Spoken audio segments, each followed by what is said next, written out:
మీరు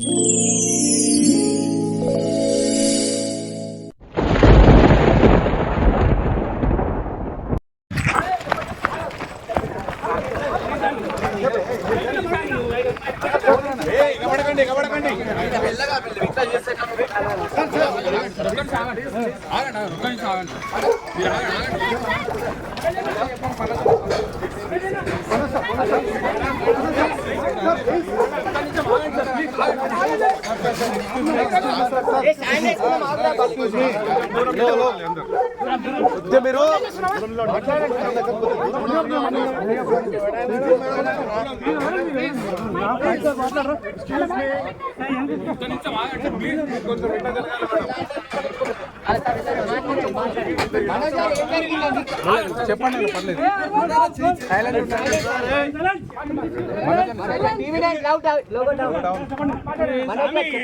చెప్పండి, లేదు పర్లేదు, చెప్పండి. మనకు ప్లీజ్ కొంచెం సైలెంట్.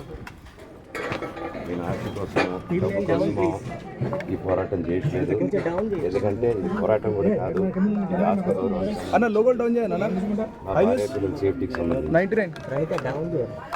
ఇది నాతో ఒక మగాడిగా నాతో డైరెక్ట్గా వచ్చి నాతో ఏం చేసినా నా భార్య వీరు ఇంక్లూడ్ చేయడం, నన్ను కుట్టేదానికి నా 7 నెలల పాపని ఇంక్లూడ్ చేయడం, నా బిడ్డలు ఇంట్లో ఉండగానే అలా బిహేవ్ చేయడం కాదు. ఈరోజు పోలీస్ దగ్గరికి నేను వెళ్ళి ప్రొటెక్షన్ అడిగాను. నేను మొన్న వచ్చి అడిగినప్పుడు మీకు అన్ని ఎవిడెన్స్లు ఇస్తాను. ఎస్ఐ గారు ఇక్కడి నుంచి వచ్చి నేను ఇస్తాను సార్ చూపించాను. కౌన్సిలర్లు అందరూ అక్కడ దాంకున్నారని చూపించాను. అది నేను చూసి ఓకే సార్ నేను ధైర్యంగా ఉండండి, మేము ఎక్కడికి వెళ్ళట్లేదని చెప్పి మాట్లాడి పారిపోయారు.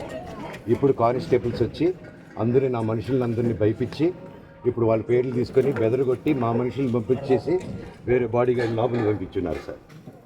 ఏం జరిగిందండి అసలు? గొడవలు ఎందుకు జరిగాయి? డిపార్ట్మెంట్ ఎందుకు వన్ సైడ్ తీసుకుంటున్నారు? కంప్లైంట్ తీసుకున్న తర్వాత వాళ్ళకి ఏ అధికారం ఉంది? నా ప్రొటెక్ట్ చేసే మనుషుల్ని పంపించేదానికి అధికారం ఏముంది?